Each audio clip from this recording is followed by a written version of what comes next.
Hey everybody, welcome to Bestie Book Reviews. I'm here with my bestie Mandy. And I'm here with my bestie Jessica. So today's video is all about those secret babies. Dun, dun, dun. But before we get started, don't forget to hit that subscribe button because we are still doing our Road to 1K giveaway. And what are we doing now, Mandy? Our next giveaway is 9 Minutes by Beth Flynn. It is signed. Thank you, Beth, so much for getting us this book for our giveaway. And subscribe to our channel to be entered to win. And make sure to follow us on Instagram for an extra entry. Yep. Okay. So, Secret Baby. I love Secret Baby. I know it's not for everybody. There's a lot of people out there that are very like, nope, I don't do Secret Baby, but I love me some Secret Baby. I do. I'm I don't like it when the heroine is just selfish for keeping the baby away. Whatever. That bothers me. I think typically authors are aware of that, and typically there's a good reason for it. Typically. Yeah. But I have two that have very solid reasons in my list today. All right. Okay. I think mine are all. Yeah. There's reasons. So. Yeah. Okay. All right. So let's get started with these recs. Yes. Who's going first? I don't care. I can go first. Okay. Okay. Oh, right now. Okay. Did you want to go first later? It's okay. All right. So my first rec is in honor of the Irish rugby team. Have you guys seen their TikToks? Holy crap. I need some. I sent that to you, Mandy, and it's all over TikTok right now. Anyhow, you did. The Irish rugby team. Yes. So this is called like the CAD and the Co-ed, and this is a part of a series, but they're a standalone, interconnected series. They're standalone series, but you get what I'm trying to say. So this is by L.H. Causeway and Penny Reed. So this is about Brian and Cassidy. So Cassidy, I believe it was her brother, is also on the rugby team. And you have Brian, who is a rugby player, and he's got his own issues. He is the he's a big rugby star, but he is an alcoholic and he has major issues. He and Cassidy end up hooking up, but he does not remember at all. And some hurtful things happen. Cassidy finds out that she's pregnant, and Brian has no clue that the situation is not good. She ends up leaving and going to America for a certain amount of time, and then Brian goes through rehab. He gets better. She has to come back home for whatever reasons, and that's when they see each other again. So out of all of the books I have, I think this is the weakest one for the defense. Now, I get that she was hurt. I get all of that. It is still a really good book. There is some definite humor in this one, but it was more the addiction. She did not want that around her child, and he didn't believe her. So that it was his. And he didn't remember her or anything. So I get why, but yeah, this was good. So this does deal with addiction. So just keep that in mind as far as triggers go. Okay. Mm-hmm. Well, I'm going to start off strong. Okay. One of my very favorite books, and my personal favorite, if you have to call it Secret Baby. I know it is. I'm sure you do. Okay, so it is Dr. Stanton by T.L. Swan. Mm-hmm. Oh, let's just take a moment to appreciate Dr. Stanton. Okay. So this is about Cameron Stanton, Dr. Stanton, and Ashley. And they meet in Vegas. Ashley is there for this bachelorette party. They're at a club, and this happens like first couple of pages. She just knocks it right out of the park to start this book. She's at this club, and this creepy guy comes up to her and won't take no for an answer. And she's like desperate, kind of looking around, and she sees this really tall, dark, handsome man. And she looks over and she's like, "This is my husband." And she kind of grabs onto him, and he looks at her, and the guy goes, that's not, no, you don't even know him. And so Cam looks down at Ashley and kisses her very passionately. And Ashley's kind of just dumbstruck. And he grabs her hand and takes her off with him, goes back to his group of friends and says, I'm going to read the quote because I just love it. He says, "Boys, you will be pleased to know I just got married on my way back from the bar. Please meet my new wife." I just loved it. Oh my gosh, it's so much fun. So they end up having quite the weekend together in Vegas, but they aren't really honest with each other about their names and things like that. They then go their separate ways, and there was this small chance that they might connect, but some things prevented that from happening. Cam actually really regrets not knowing who she is, and he's very upset about that. Ashley, also for similar reasons, but then for some very big reasons, baby reasons, regrets not knowing who he is or how to find him. So we fast forward, I want to say 5 years. I think it was, yeah. And Ashley has been putting herself through med school, and she's going to be moving across the country. Her best friend's coming with her to help her care for her little boy. And she wants to be a doctor. She does not realize, by the way, that Cam is actually a doctor. He says he's a mechanic. She knows he's full of it, but she doesn't actually know what he really does. She's not interviewing, she's accepted into an internship. And she gets there and sees who the doctor is, and it is Cam, Dr. Stanton. So now she's super panicked because she was very nervous about being a single mom in this program and was concerned that this could jeopardize her ability to become a doctor, basically, because she's a single mom and she doesn't want to look unreliable. And so this is their story. And I don't know how you could get much more secret baby than this. And what I loved about it is that it is not a secret because she wanted it to be a secret. She literally has no idea how to get a hold of him, and he literally has no idea how to get a hold of her. So they're both kept from each other, not because they want to be. Right. Yep. Oh, Yep. I love Dr. Stanton. Yep. So in my next read, the reasons are legit. Like legit. So this I hope so. That just it's legit. Okay. So this is a duet, but the first book in the duet is called Mine, and it's by Natasha Knight and A. Zavarelli. So this is about Lev, and she goes by Kat, but it's Katerina. And this is a mafia romance. Now, our heroine, Katerina, she has been through some trauma. It was a foster child, but there was some really bad things that had happened in her foster home. And she is living with her, or she's best friends with this party girl who has connections to the mafia as well, but she doesn't really realize what's going on here. And they go out to a club one night. They're having a grand old time. And somebody slips roofies into her drink and tries to attack her, and she is rescued by Mr. Tall, Dark, and Studley. And he just happens to be Lev, who is the owner of the club.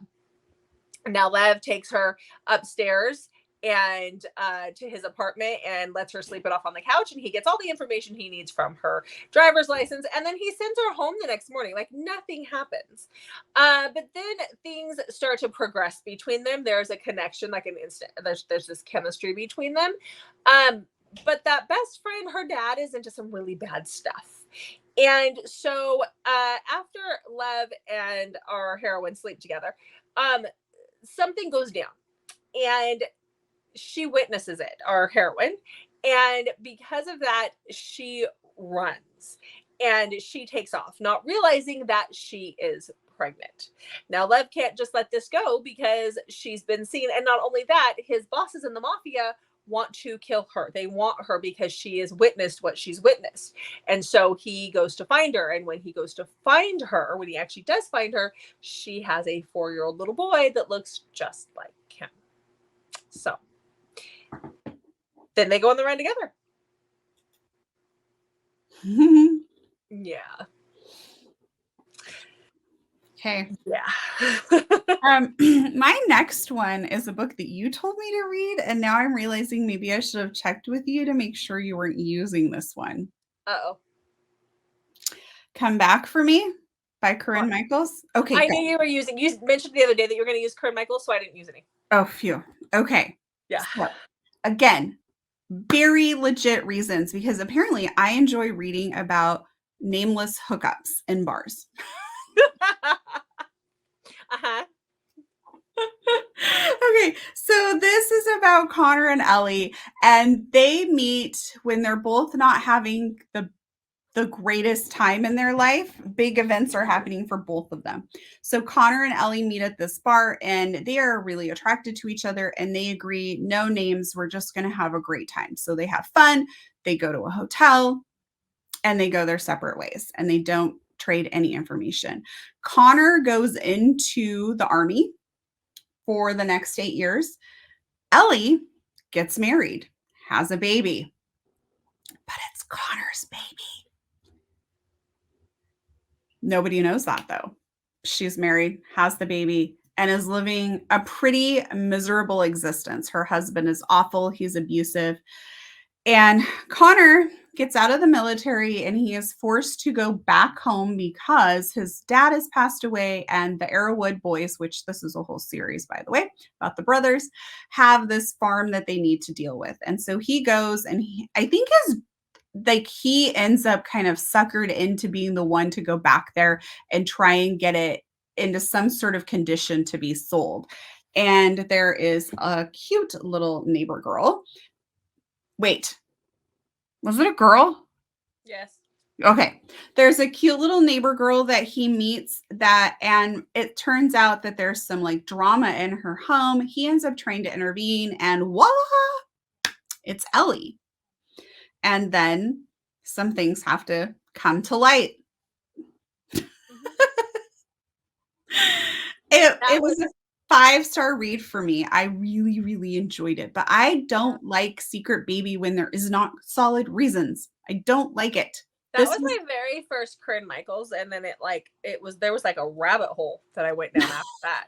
So I read like 90% of her books. So that was a rabbit hole. Yeah, I think she has another one as well.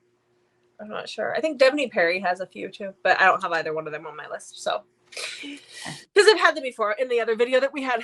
So ready? We probably should link down below. This is our second Secret Baby, by the way. Don't you think? That was like one of our very first convincing my besties, and I don't think our recordings were that great.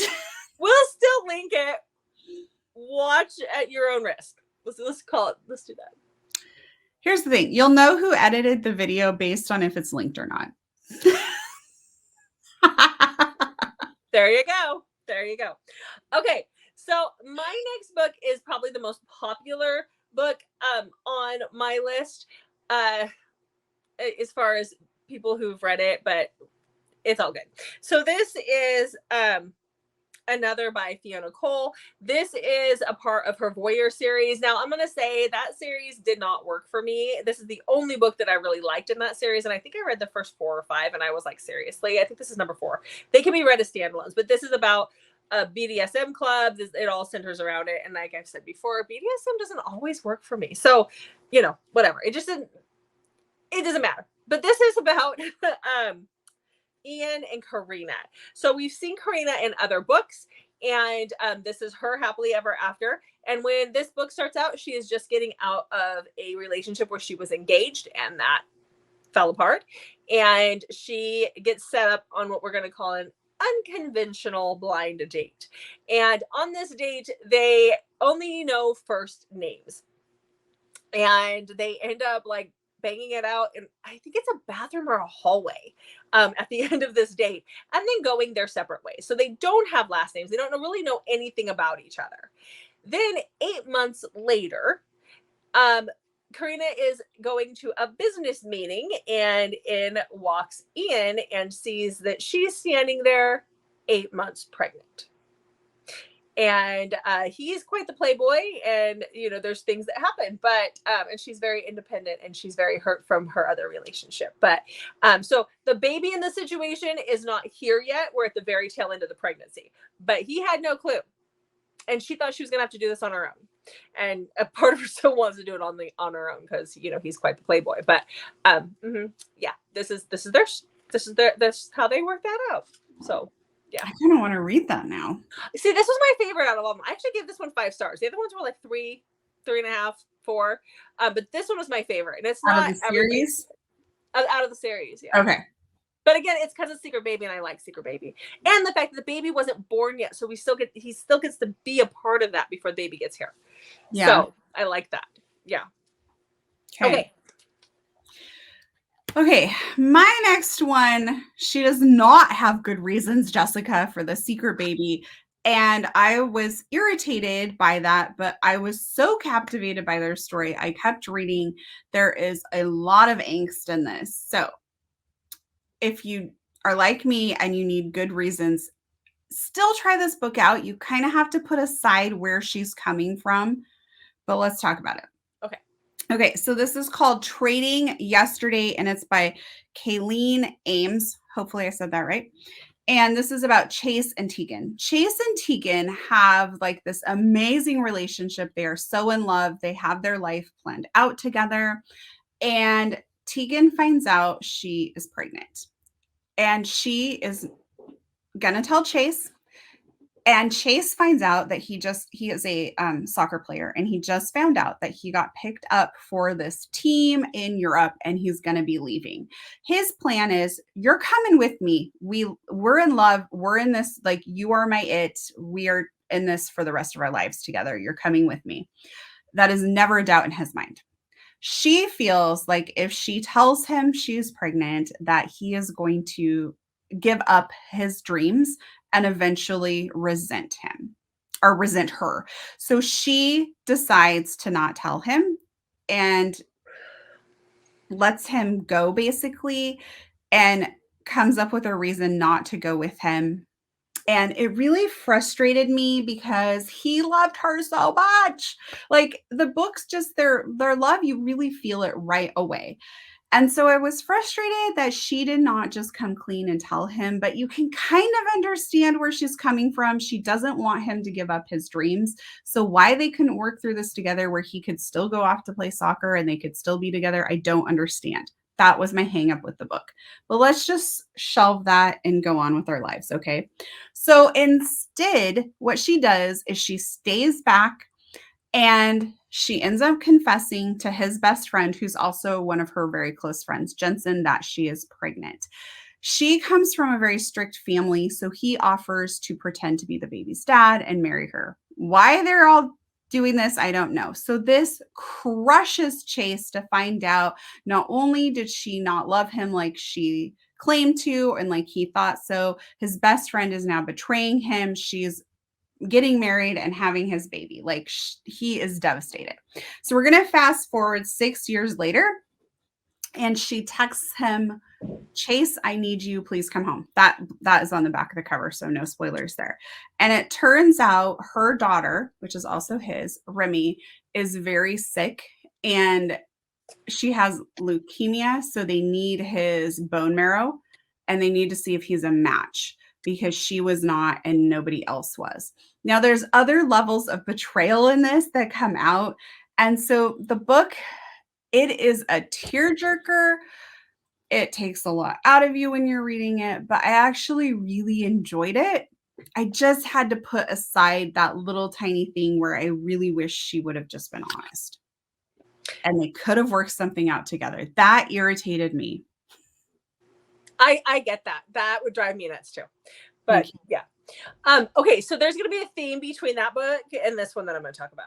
Okay. Okay, so I read this one last week, and I actually like this. Now, it's going to sound like there wasn't a really good reason, but I promise you there is. I just can't tell you because it'll give away too much of the book. So this is called Ravage by Jessica Ames. So this is an MC romance. And this is about Ravage and Sasha. So Sasha's grown up in the MC. She and Ravage have been together for years, and one night Ravage has to go on a run, like he has to go do some stuff for the club, and so he leaves his brother in charge of Sasha, and he's gonna be gone for a couple of days, so his brother's supposed to watch over Sasha. When he gets back, Sasha's gone, just gone. Nobody knows where she went. The brother's like, yeah, she just took off. I don't know. Well, we fast forward 2 years later, and this takes place in London, and Sasha has come back to London with her 2-year-old daughter. Not quite two. She's not quite two at this point. And she has to come back to London. She doesn't want to, but she has to because her daughter has leukemia. And this is the best place to get treatment for her. And so she is at the hospital. She finds out that she is not a close enough match to guarantee that her daughter is going to survive this bone marrow match. She's only like a half match or something, and they can do it, but it's not as good as if you're a full match. And so she has to go back to the club. She has to go walk back to the club, walk back to their doors and say, hey, I'm back. And I need you to get tested. But I also need your brother to get tested because I don't know who the baby's dad is. And so that's where we go from here. What? Now there's reasons, and it's talking about this. Oh my gosh. There is some revelations that happen in this book, and it's not always what you think. So yes, it was good. It was very good. I have too many books to read. Okay, your next. Okay, my next book is The Varsity Dad Dilemma by Lex Martin. And Lex Martin, it has quite a few books. I love them. I love her. She writes football so well. I love her books, but a lot of the ones that I've read all have football stars who have children. So maybe there needs to be some sexual education going on in this world at this like football place. I don't know, but I'm here for it. I'm loving them. So this is about Gabby and Ryder. And Gabby and Ryder used to have a very close friendship, and something kind of abruptly changes that. We don't know what at the beginning of the book. Gabby, unfortunately, ends up moving across the street from what we know, the Stallion Station, which is where most of the football players live. So she gets this like literally right across the street view of Ryder and his parade of women coming and going from the football house. Her brother also lives there. And one day there's a party going on and there's like some ruckus at the door and there's a baby left with a note pinned basically saying, I'm so sorry, I can't do this. Please take care of the baby. And all the football players are like, not mine, not mine. And nobody knows whose baby it is. So they they are able to do a little bit of a process of elimination to kind of figure out whose baby it may or may not be. So a couple of the guys are left wondering whose baby it is. So can you get more of like a secret baby than a baby that just shows up on the doorstep like this? So because her brother lives there, Gabby really takes charge and tries to help them because they don't want this getting leaked. Their football careers are very important to them, and they're just really afraid that if this comes out, this could be a scandal that could shut down their football program and such. So they want to figure out whose baby this is, and then they can like deal with that. So they do some DNA tests, and in the meantime, Gabby's helping them. She's like organizing like babysitting charts and all of that, so the baby is being taken care of, which also leads her to be much more in Ryder's orbit. So this is that story.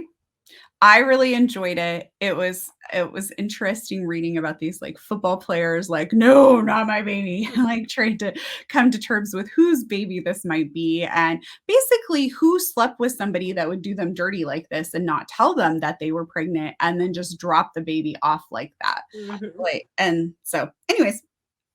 Awesome. Okay, so this should be our last one then, right? I have one more. I think you went first, though. I went first. Okay, so this is my last one. Yes. Okay, so then for my last one, I have Cal by BJ Alpha. Now, I just read, so this is the first in her Secrets and Lies series.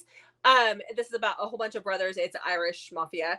I I liked this one. The second one, Con, I just read this past week and I loved that one. So you could read either or, but I think you should still read all the books. They can be read as standalones, but I still think you should read them all together in order. So just FYI. So Cal. So back 14 years before our story starts, Cal and Lily meet in Vegas and they have a whirlwind relationship, and they're supposed to meet back up. There's things that happen. Things fall apart because something comes up. They don't have each other's last names. I think she even gave him a false name at that time. She is running from something. And so when things happen, she thinks he's up and left her when he's actually just gone for a couple of hours. And so she just goes on with her life. And because she's on the run, she has to get going, and she goes. And then we see 14 years later, she has a 13-year-old son who is high functioning, autistic, and he is a hacker. He is a genius, this kid. And quirky as heck. He really makes the book, let me tell you. But he has orchestrated it so that a rival mafia is coming after them, so that he's figured out who his dad is. And so he's orchestrated it so that this rival mafia will come after them, so that the dad will figure out where she is and come and rescue them, so that he can get to know his dad. Like, this kid has figured it out, and he is crazy.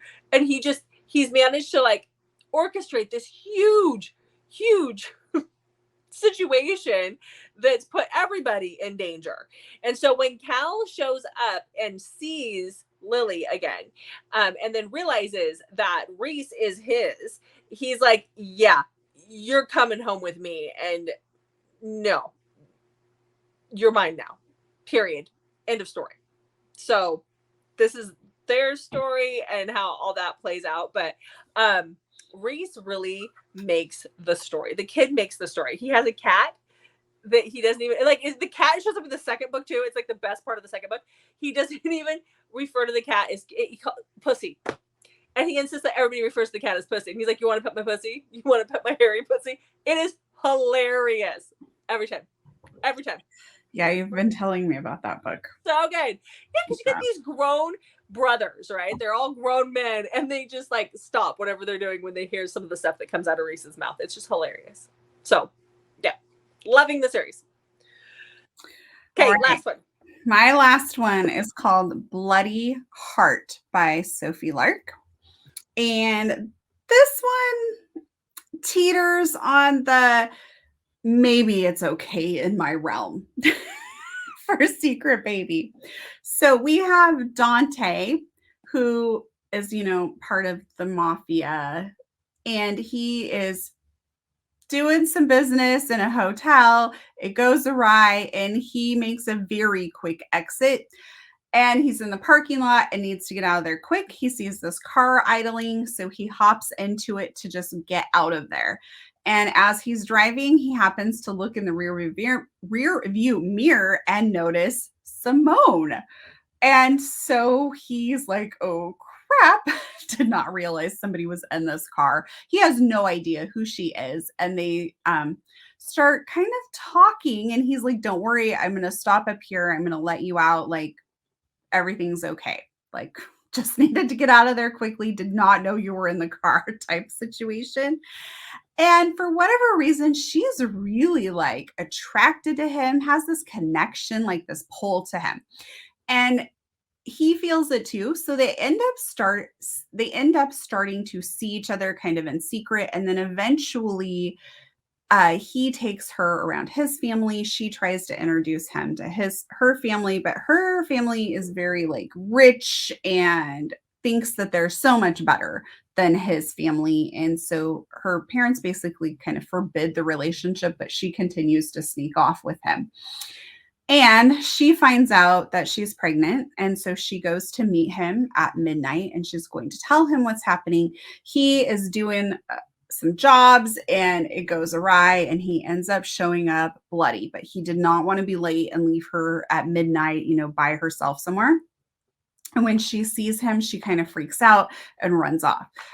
her parents get involved in the situation, so I don't want to give anything away. So some of what happens is a little bit out of her control. And we then go forward 8 years later where they end up finding each other, and she realizes like she's going to have to tell him now about his 8-year-old son. Dun, dun, dun. Dun, dun, dun. It was good. I enjoyed it. So even though I really need there to be a strong reason Secret Baby happens, the ones that didn't necessarily have the strongest reason, like because they weren't one night stands with no names, basically, I still really enjoyed. So I stand by my recommendations. Yeah. So the moral of the story is get their last names if you have a one night stand. Write that stuff down. Yes. Spell it out properly. Ask them how to spell it. No. Okay. Okay. Stalkerish. Anyhow, so that is all the Secret Baby that we have for you guys. So comment below. Do you like Secret Baby? What are your favorite Secret Baby books if you do like the trope? And make sure you check back on Mondays, Thursdays, and Saturdays for new videos from us. Thanks for watching, and we'll see you guys in the next video.